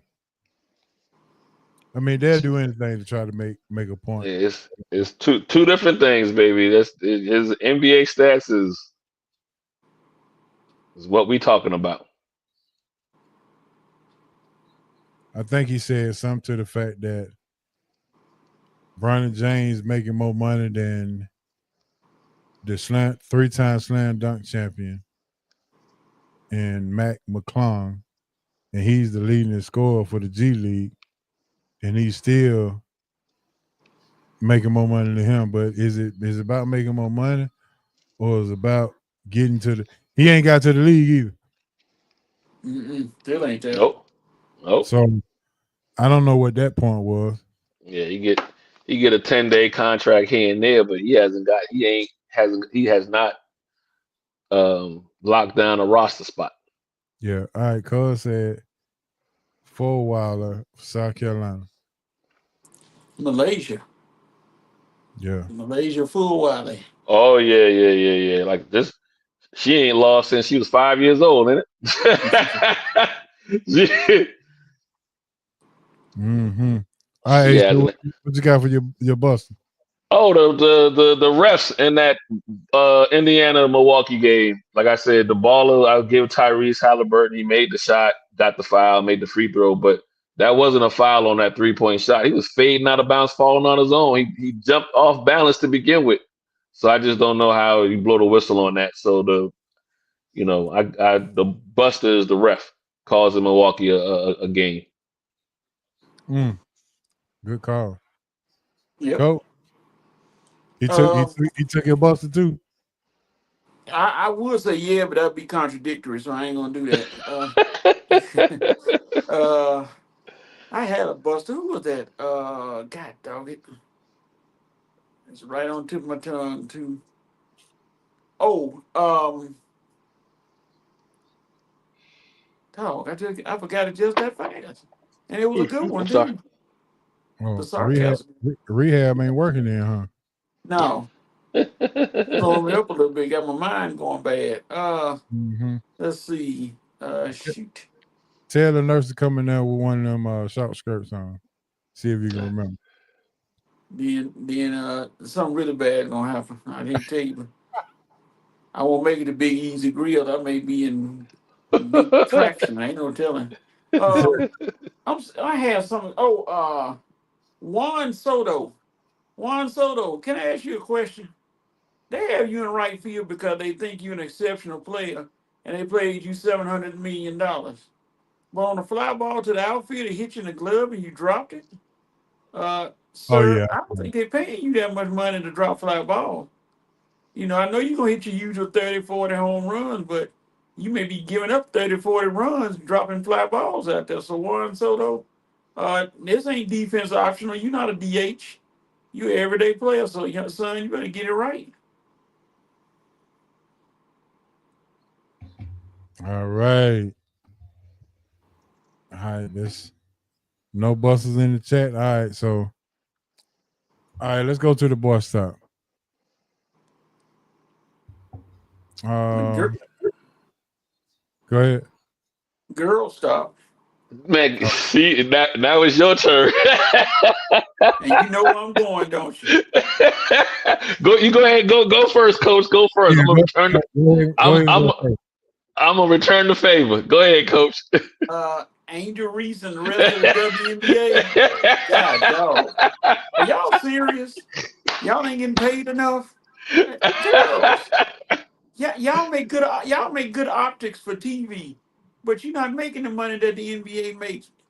Be satisfied with what you got and not what you think you should get because it ain't gonna work. You're not getting sponsored by big time. I haven't won the lottery, so I can't give you any money to sponsor you. So hey, just play the game. I ain't saying you shouldn't because I think you should get more, but right now, Angel Reese, you become kind of trying to be the spokesmouth of the group. I guess if she said it, but just chill a little bit. Coach, I'm with you. Like I think I get what she was my girl stop, not boy stop. It was Angel Reese and I'm like the next couple of years, the WNBA will be much watch TV because they Yeah, got the next couple of years of who's coming into the league is going to be the competition is going to rev up. You got your yep, Paige and your Juju Watson. You got some of the big names, those big names, but you got some other talent. I can't call nobody the backcourt, the young ladies at Notre Dame. You know, Hidalgo. your yeah, doggone yeah, yeah, Miles. yeah. So these next 2 to 3 years, you got talent coming in, and there's going to be much watch TV. So, you know, lay your groundwork now. Her, Angel Reese, and Caitlin Clark, and those young ladies are laying the groundwork for what's about to come into the league. And I think these kind of comments, knowing that they're going to be taken out of context as well, is not helping. You know what I mean? So she was my girl stop as well. I'm with you on that one, coach. Like just Yeah, let these things play out. Don't get too far don't what they say, don't put the cart in front of the horse. So I'm with you, but these next couple of years, the WNBA is going to be in a good, and with the NBA, I'm not saying rocky, but everything around the NBA ain't great either, right? So the WNBA players need to play their hands right at this moment, and they got a chance to really make a foot in. But she can't be out there talking reckless though. Yeah. Because to your point, they don't have the money to talk reckless.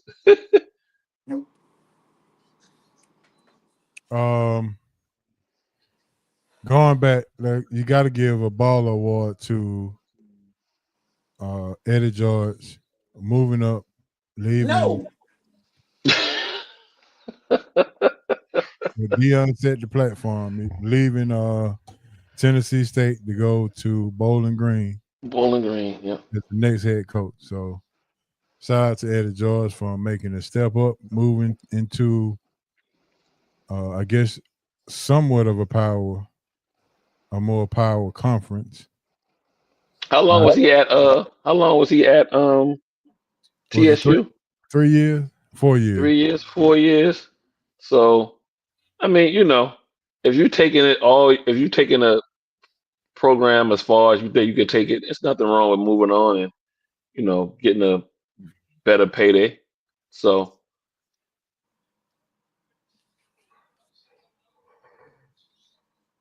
we'll see, but And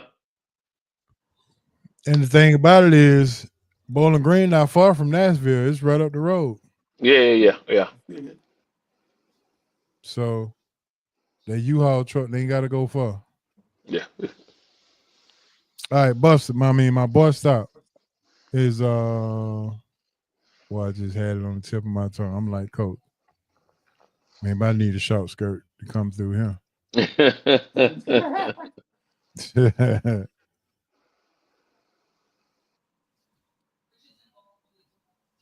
Hey, so go ahead. Let me think about mine. Go ahead. Let me think about mine. My boy stop was same as Coach Andy Reese. Okay. Yeah. He I let him beat me to it this time, so we even. We 1-on-1.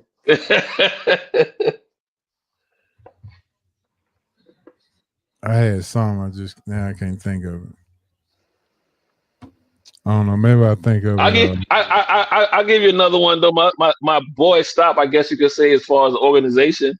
I love to see it, but the Cowboys, they still ain't did nothing. I mean, I think they finally made some moves late yesterday, but they still ain't. They haven't improved their roster not one bit. Yeah. How much is Michael Parsons go get? So I mean, listen, they're another one. If I'm the Cowboys, if he doesn't produce this year, I'm trading him. I'm not paying him.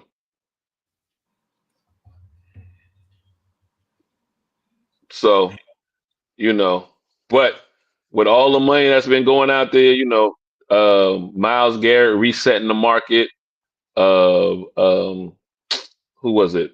Bosa that left the Chargers, the one to Buffalo. Yeah. Max Crosby got Crosby was the first one. He decided to take the money and stay with the Raiders.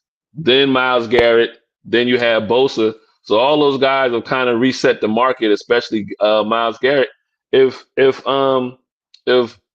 Dallas is in a tough situation, if they ain't extending them now and they let them play out next year, and he has a season where he's 8, 9+ sacks, shows that he could put pressure on the quarterback. He gonna want that same kind of money, that similar money, I should say, that Myles Garrett got, or at least Bosa. And then now you're gonna have two guys, one on the defense and one on the offense, eating up all your money. So it's too late to extend them. So you got to let them maybe play it out or trade them now. I mean, or doing the draft or whatever, and try to get extra picks. But that's not what Jerry's gonna do. So they I got my Buster now. Go ahead. But yeah, I'm saying they my secondary buster while you was trying to remember yours. Okay, there we go. I hate to do it to my man, but I'm gonna have to do it to him anyway. Jay Lucas takes the Miami job, and he put on the internet he's trying to get the Boozer twins to come to Miami and stay home. Oh, shucks. Good luck. But they not coming. So Good luck. yeah, you got to start your first year of coaching Miami without the Boozer twins. So you can hang that up, Jay Lucas. You're not an original Blue Devil anyway. So Firing shots. yeah, he an Oklahoma State guy. So I don't mind getting him a ball stop. And he trying to come there and take players. Oh Lord, yeah. Yeah, who does that? Come on, man. We ain't doing it like that. You're not even an original Blue Devil. You lucky we got you over there to be a part of this great organization, and so you can get a job. You couldn't get a job at Kentucky. You couldn't get a job at Texas. You had to come to Duke to finally get a head coaching job. So enough Great said. organization. Yeah, you disagree? Let's see. Any time for the 3-point shot? I'm just checking. Just checking. I didn't know we were pressed for time. I didn't know. I just want to make sure. Nah, roundtable discussion. Oh, that's right. Round table. My bad. Round table. Right, here we go. OKC flexed their muscles Sunday, and then Denver flexed their muscles. Was it Monday? Back-to-back games. Shea had 40 in the first game, and only 26 in the second game, and Joker had 36 and 18. Who's winning the MVP race between Joker and Shea? Did Shea slow it up? Yes, sir. Nah. Joker's making a real hard push. So you mentioned those stats, HO, but early in the week he had the first 30, 20, 20. Yeah, he did. So, and I said that right, y'all. Triple double, 30, 20, 20. So in an overtime win, I want to say against Cleveland or not Cleveland, Utah, I believe, or Phoenix, one of those two. Anybody can but be. Anybody got to put that on Utah, but yeah. If you put my feet to the fire right now, I'm going SGA because he's leading the league in point scoring. I think he's 32 a game, 33 a game. Number one team, not just in the West, obviously, but I think they got the best record, right? Or they're a game or so back of Cleveland for the best record. So you got the number one seed in the West and the number 2 overall best record in the whole league. And I would say for the most part, I'm not saying he doesn't have any help. If you got the number one seed in the NBA, your team is good, but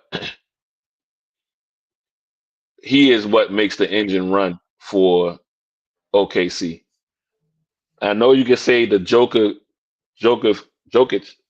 makes Denver run, but he got some. You got surprisingly hasn't been voted to an All-Star yet, but you got a definite star in Murray. You got a definite star in Westbrook. You got a high level in role player in Porter Jr. So there's some things on that Cleveland team, whereas on that OKC team, everybody's young, and if SGA don't is not at the top of his game, things can kind of go left with them. So he's my as of right now, he would be my MVP. Yeah. All right, Coach. What you got? Every time I think of SGA, that teacher come out to me, and I think of Student Government Association. So I don't. But it's SGA's time. It's his time because Jokic in my opinion, ain't nothing but a human cheat code. That's all he is. He's a cheat code. You know, and but Gilgis Alexander's got his team to the top of the chart now. Tomorrow might swing it a little bit. Now they got Boston.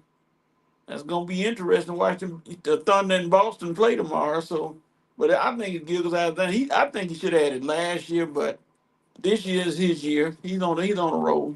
So I think it's gonna be him.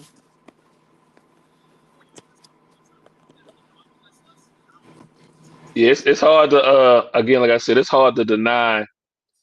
And he's a two-way player.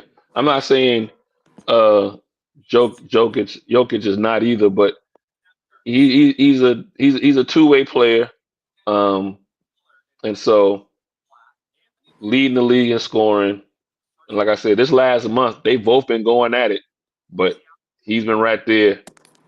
Um, so I have no problem in giving it to SGA. Yep. This is the reason why I thought that when Russell Westbrook won it a few years ago, he won it, but his team was in like the sixth place or whatever. I I felt that shouldn't have happened because right now Jokic is averaging a triple double. He could literally end the season with averaging a triple double.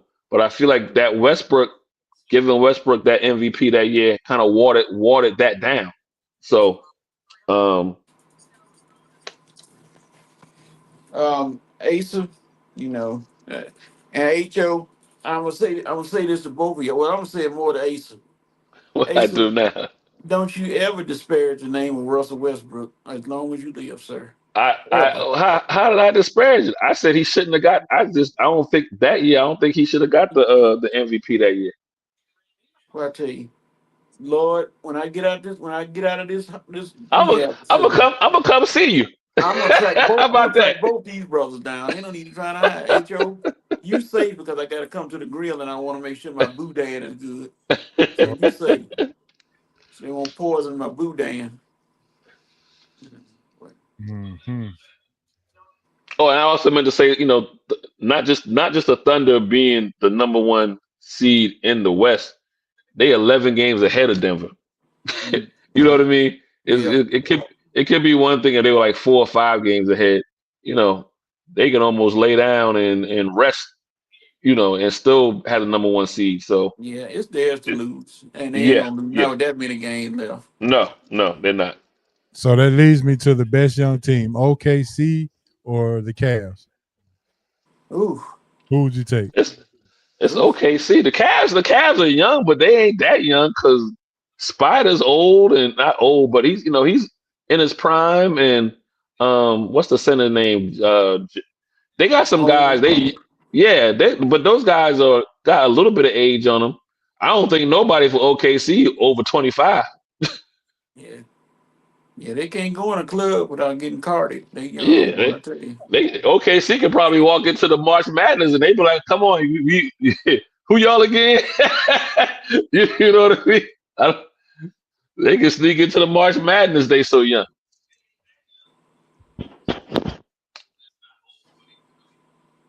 Boy, I tell you. So I'm going OKC with that one. Ho. You going OKC? Coach, you Yeah, they going? the Okay, see, this is their year.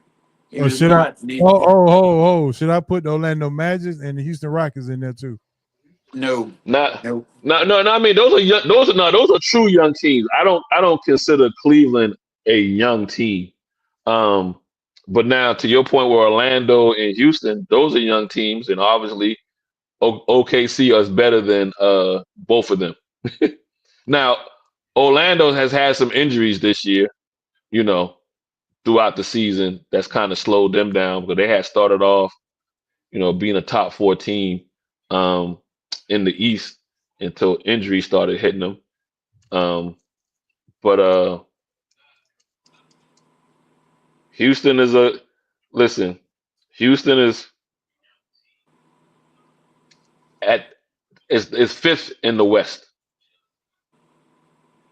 so they ain't nothing to sneeze at. That's No. that would make OKC Thunder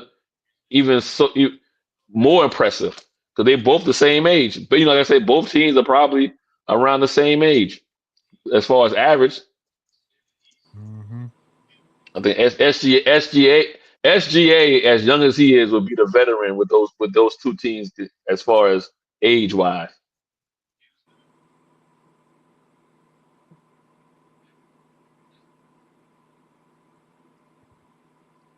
All right, Coach. You wanted me to get to it, but now we here. 3-point shot. How All about right. that? All right. 3, 2, 3-point shot. All right. So what I got to ask you tonight is put together, clone the best baseball player. Hitter, hit for power, stealing bases, and defense. Put together your ultimate baseball player.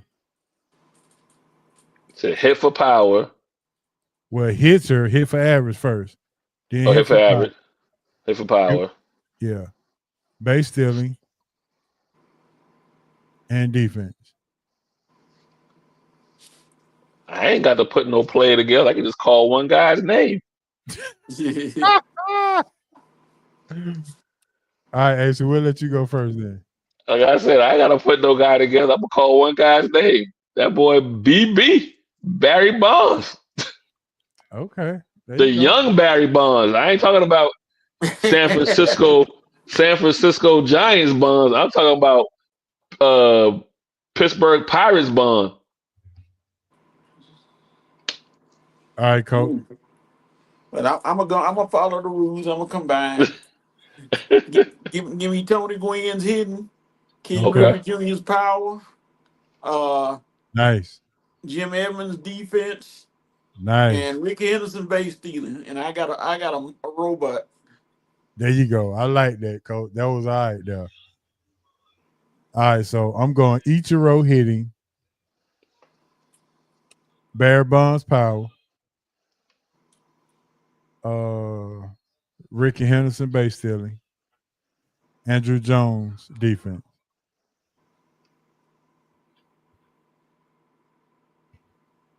Okay, that's a tough one right there. Them guys ain't gonna ever get out.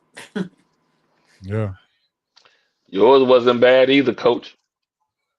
I yeah, mean, that was good. All right, so now we're gonna switch it to your basketball. Then you got to clone the basketball player. oh man, Dribbling, shooting, 101, dunking.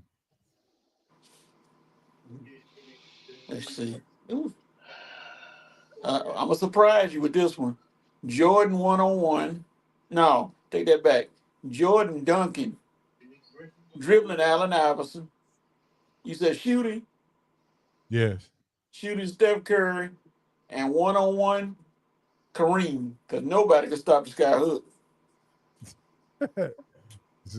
Somebody got to get in the ball, but okay, I got you. All right, Ace. All right, so you said shooting, ball handling. Shooting, ball handling, 101. Should I could just call it ISO. ISO Okay. Yeah. and dunking. All right, so I'm gonna go Vince Carter Duncan. I'll go Jordan ISO, Isaiah Thomas ball handling, Mm. and shooting. Mm. I'm gonna give the white boy, my boy Larry Bird, some love. Oh, I'm Shooting. sorry. I'm sorry. We gotta throw free throws in there too. Oh shoot, and Larry I Bird too. I leave Larry Bird in there. I leave Larry Bird in there. I leave him at he gonna do double duty. You ain't lying. All right, so I'm going ball handling Kyrie, 101 Kyrie, shooting Ray Allen, Duncan, Vince Carter. Free Free throw. throws, Mark Price. Oh, Oh, all yeah. right. And then, I'm sorry. You got Let's ISO? go. No. Kyrie with my Oh, ISO. Kyrie ISO. Yeah. Two. You did 2 on 1. Okay. Yeah, let's go. Let's add block shots to that too. We'll block everything except you get go get it. Dikembe. No. Come back. Going to King. The All right, dream. Dez got one. Still with Dez got. Give me Rod Strickland, Steph shooting, Kyrie 1-on-1, Neat Duncan, Kobe for the charity strike. Not All right. bad. Yeah. Dude. Okay. Not bad. Nah. Wow. Yeah, that was a good one. Yeah. Mm-mm. Now, I was- this is where it really gets difficult. Can you do the same thing in baseball and basketball without any Hall of Famers being included? Yeah. All right. Well, let's go baseball first. No Hall of Famers. All right. Jim Edmonds, defense, uh, hitting, Pete Rose. He's in there. Yeah. Right. You're right. Home run, Barry Bond. You technically right. You technically right. Just say the steroid era. and base stealing, he go blast from the pass. E.T. Willie McGee. Yeah. Mm-hmm. I think everybody I would want to name is in the Hall of Fame. Yeah. Yeah. There.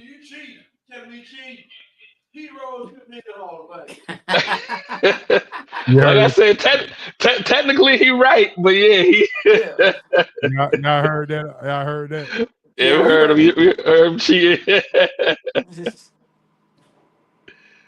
Oh man. You say you just it's too hard for you. Yeah, I can't think of nobody in baseball without being in the Hall of Fame. I ain't gonna lie to you. What about all right, let me see if I can do it. I'm going Brett Butler hitting. Base stealing, Brett Butler. Defense, Andrew Jones. Power, Dale Murphy. Yeah, Dale's not in the Hall of Fame yet either. Which is ridiculous, but yeah. Yeah, I know, right? Yeah, it is hard. All right, Coach, can you do it in basketball? It'll be tough here. Duncan, Zach Levine, shooting. Is Alex English in the Hall of Fame? Who? Alex English. I think he is. Yeah, he might be. He might be in a basketball. He might be in. They got two different Hall of Fame. They got the NBA Hall of Fame. They got the basketball. He might be in the basketball Hall of Fame, not the NBA Hall of Fame. I finna say somebody else, but he in the Hall of Fame. No, I can't use him. Dribbling, he in there too. God dog. It's hard, ain't it? Yeah, it's harder with basketball. I think I can do basketball. I think I can do basketball. You said dribbling. Dez got one. Dez got a good one. Yeah, I was gonna steal. I go steal one of his from Dez. I ain't gonna lie, Dez. I'm gonna steal one from you. I'll go with white chocolate. Dribbling or passing? Passing. Oh, we left passing out though, but we'll add it. You did well. So I'll go with him. I was gonna use Penny Hardaway. For which one?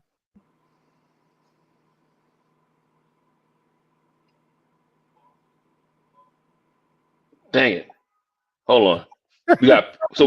Hold on. Let me make sure I got we got shooting. dribbling. Okay, so shooting, dribbling, dunking, and then ISO, right? Yeah. And then we got block shots as well. All right, hold on, me rethink again. Me rethink real quick. I want to use Penny. I use him for. I use him for. Dang it!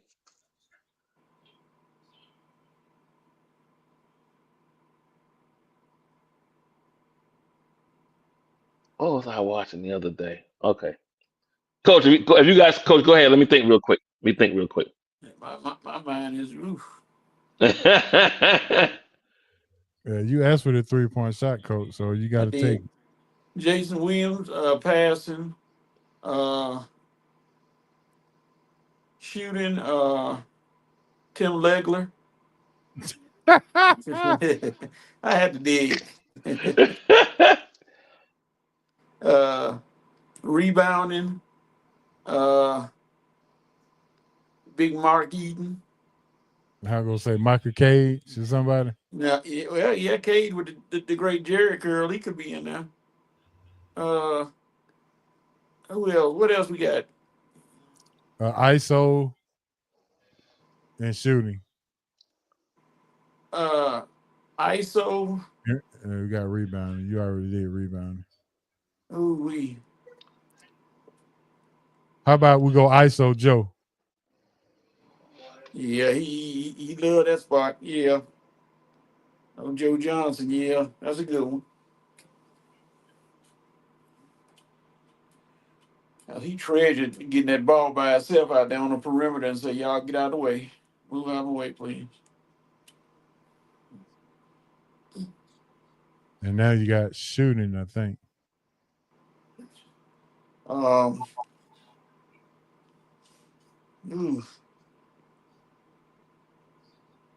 You want to say Bradley Beal or somebody, right? Heck no. Bradley Beal wouldn't make my all pickup team. No.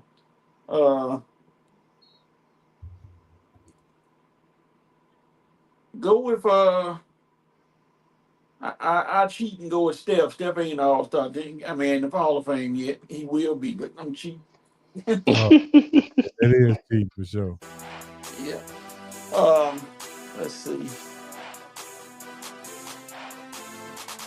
Hall of Fame. Not Hall of Fame. Halliburton. So what, shooting? I guess. I don't know, man. All the shooters in the Hall of Fame, so it's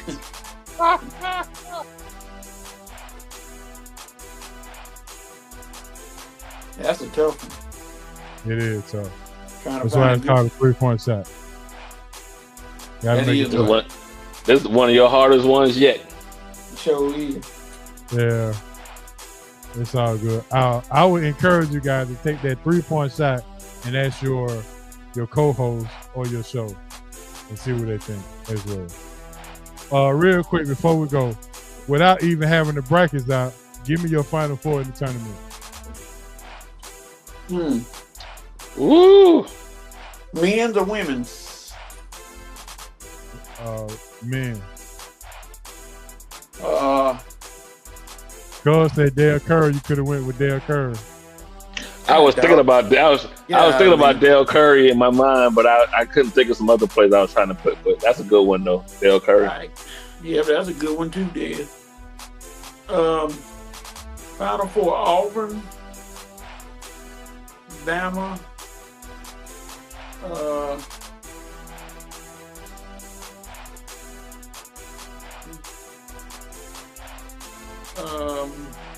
Auburn, Bama,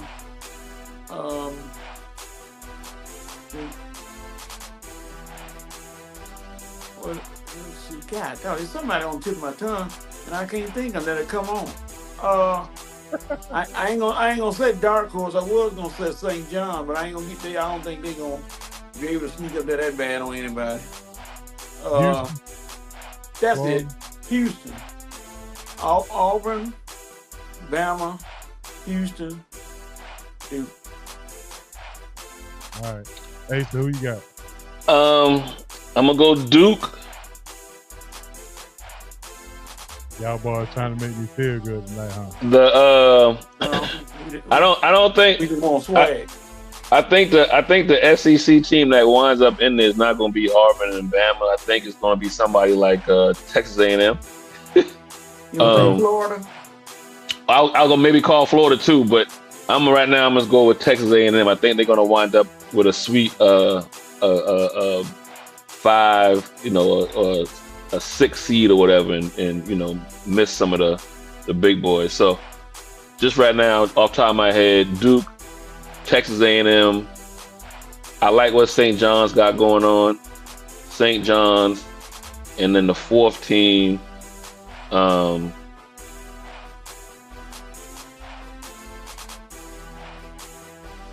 I say it's two. I say two SEC teams. So let's just go with Florida. Let's go with Florida. Florida, Texas A&M, Duke, and who's your fourth team? And Texas A&M, Duke, Florida, St. John's. St. John's. Okay, you go stick with St. John's, right? Yeah. I think this year. I mean, every year in the bracket, but I think this year, your better teams are going to be in that 3, 4, 5 slot, or 3, 4, 6 slot. Somebody's gonna get a lower seed that shouldn't. You know what I mean? You're gonna get a number 2 seed that's probably gonna wind up in a 4 seed or something like that. So I want to go with Houston too, but I think they're gonna wind up with a 1 seed. 1 seed only. When you have 4 1 seeds, only one of them make it. if any make it. So it is. All right, my 4 is this: Duke in the East, Duke in the South, Duke in the Midwest. Duke in the West. Okay, Dylon.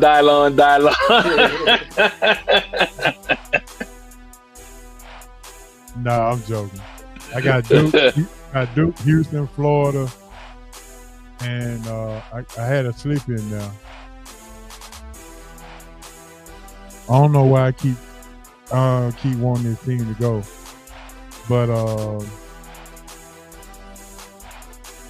Creighton. Okay. Creighton, they've been playing well. Yeah. They in the Big East now. Yeah, they in the Big East now too. So Creighton, they got a sneaky good team. So I think the sleeper will be Creighton.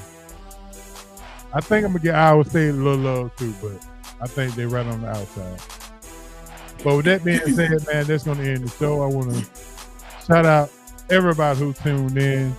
Shout out to the birthday queen, Run, and happy birthday to the queen, all your listeners. Thanks for being part of the show. I want to thank Asa and Coach for always coming through, man. Y'all boys, y'all are lifesavers, man. I so appreciate that, man. And shout out to Smitty for coming through, always dropping knowledge about the Falcons and his Grady Jarrett celebration. Mr. ATL. The Falcons, he said he would trade back and get more picks.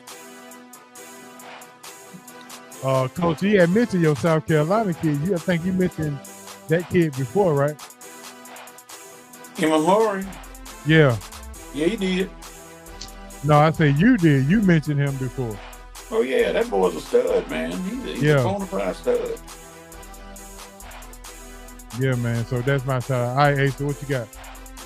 Hey, man, always the same, man. Shout out to you, HO, and Coach, and your SRT family. Always have a good time when I'm able to make it on there. And then shout out to my other half of DNA Sports Talk, Don. You can always catch us on Mondays, 7 to 9 Eastern Standard Time. Just go to DNA Sports Talk on all social media, and you'll find the links to the show. Coach. Yeah, give a big shout out to Asa for coming through. HO from back. Come on. It killed me at the time. Hancock, just hit the button, HO. Hancock, D. Will, all the people who listen to the show. The birthday ladies, happy birthday. My boys, Red Rev and Armani, I can give myself a shout out. All the people who listen to the show, wherever you are, see you back next week. There it is. For sure, man. And with that being said, man, we want to thank everybody for tuning in for another great show. Episode 413 is in the book. Want to thank everybody, man, for Hancock, Coach, Asa, and for everybody from the SRT crew and the tenant. It's your main man, H.O. from Bankhead, R.I.P. Moms and Pop, R.I.P. BC. And with that being said, man, SRT, and we'll see y'all next week. We out. Peace. Peace.